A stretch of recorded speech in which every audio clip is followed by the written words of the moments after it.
31 પહેલા બુટલેગરો બેફામ થયા. દારૂ હેરાફેરીમાં એસટી બસનો કર્યો ઉપયોગ. જૂનાગઢના એસટી બસમાંથી દારૂનો જથ્થો પકડ્યો.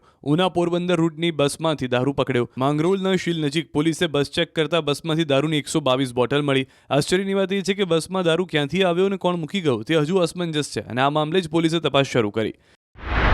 રાજ્યમાં ન ફક્ત દારૂ પરંતુ ગાંજા મામલે પણ ગુનેગારો વધી રહ્યા છે. 31 પહેલા દારૂનો કરોડો રૂપિયાનો જથ્થો ઝડપ્યા બાદ હવે કરોડો રૂપિયાનો ગાંજો પણ ઝડપાયો. રાજકોટના અણિયારા ગામની સીમમાંથી ગાંજાના છોડનું વાવેતર મળી આવ્યું છે.